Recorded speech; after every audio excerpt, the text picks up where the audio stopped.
जय श्री राम, हर हर महादेव. அயோத்தியா ராமச்சந்திர பகவானுக்கு ஜெய். எங்க இருக்கோம்? அயோத்தியாவில் இருக்கோம். தொடர்ந்து 2 மாசமா காஷி, அயோத்தியா, உஜ்ஜைன், காமாக்கியா யாத்ரா அப்படின்னு ஃபுல்லாக கண்டினியூஸாக நம்ம வந்து ஓடிட்டே இருந்தோம்.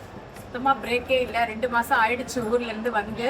இந்த ஒரு 2 நாள் வந்து ஃப்ரீயாக இருந்தது. இந்த மாதம் ஃபுல்லாக அயோத்தியாவுக்கு வந்து ராமரை பார்க்க முடியல. காஷிலே ஃபுல்லாக ஆக்குப்பைடாக இருந்ததுனால ராமரை வந்து பார்க்க முடியல. இந்த 2 நாள் ஃப்ரீ.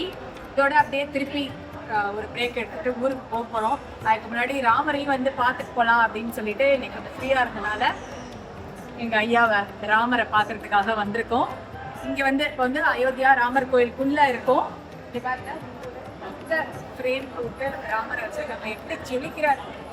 லைட்லாம் போட்டிருக்காங்க. இப்போ க்ளோசிங் டைமில் வச்சுருப்பாங்கனால லைட் இல்லை. இங்கேயே நீங்கள் ராமரை பார்த்து பிரார்த்தனை பண்ணிக்கலாம். யார் யாருக்கெல்லாம் இன்னும் அயோத்தியாவுக்கு வர முடியாமல் வெயிட் பண்ணிகிட்டே இருக்கீங்களோ கேளுங்க. உங்கள் ராமர்கிட்ட கேளுங்க. சீக்கிரமாக கூப்பிடுன்னு சொல்லி கேளுங்க. ராமர் நிச்சயமாக கூப்பிடுவார்.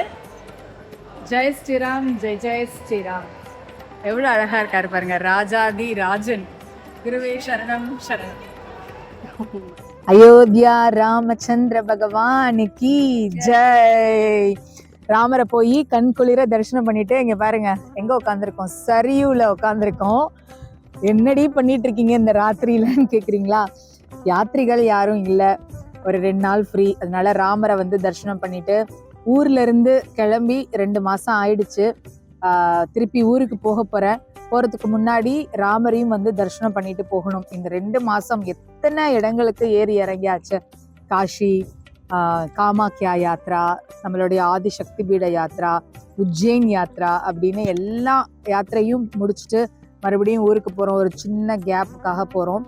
இந்த 2 மாதம் எத்தனை விதமான உறவுகள், எத்தனை விதமான ஆத்மாக்களை சந்திச்சு யாத்திரை பண்ணுறதுக்கு பகவான் அனுகிரகம் பண்ணியிருக்காரு. எப்பயுமே ராம்லல்லா கிட்ட ஒரு மிகப்பெரிய கிராட்டிடியூட் எனக்கு உண்டு. ஏன்னா அயோத்தியா கோவில் கட்டினதுக்கு அப்புறம் தான் இந்த யூபி டூரிசம் வந்து ரொம்ப டெவலப்மெண்ட் ஆகி மக்கள் நிறையா இந்த காசி சக்தாருக்கு வர ஆரம்பிச்சிருக்காங்க. மாகங்கா டூரிசமும் நம்ம அயோத்தியா ராமர் கோவில் கட்டினதுக்கு அப்புறம் தான் இந்த டூரிசம் வந்து நம்ம ஸ்டார்ட் பண்ணி இதை நம்ம வந்து சக்ஸஸ்ஃபுல்லாக பண்ணிட்டு இருக்கோம். ஸோ இந்த 2 மாதம் எந்தெந்த விஷயங்கள்லாம் அனுபவிச்சோமோ அது எல்லாத்துக்கும் நன்றி சொல்லிட்டு ராமரை பார்த்துட்டு போகலாம் அப்படின்னு சொல்லிட்டு வந்தேன். ராமரை கண் குளிர தரிசனம் பண்ணியாச்சு. ராமரும் பிங்க் கலர் ட்ரெஸ், நானும் பிங்க் கலர் ட்ரெஸ். பாருங்க அந்த இடம் எவ்வளோ அழகா இருக்கு பாருங்க. நைட்டு வந்து உட்காந்து சரியு மாதா கிட்டேயும் பேசிட்டு காலையில போய் சரியூல ஸ்நானம் பண்ணிட்டு காஷிக்கு போயிடுவேன். காஷிக்கு போயிட்டு அங்கேருந்து நாளான்னைக்கு ஊருக்கு கிளம்ப போகிறேன். சரியூ மாதா கி ஜெய் ஹோ. ஹர் ஹர் கங்கை, ஜெய் ஜெய் கங்கை, காஷி காஷி காஷி, கங்கா கங்கா கங்கா, விஸ்வேஸ்வர விஸ்வேஸ்வர விஸ்வநாதா. உங்களுக்கும் சீக்கிரமா இந்த மாதிரியான யாத்திரைகள் எல்லாம் சம்பூர்ணமாகட்டும். ஜெய் ஸ்ரீராம், ஜெய் ஜெய் ஸ்ரீராம்.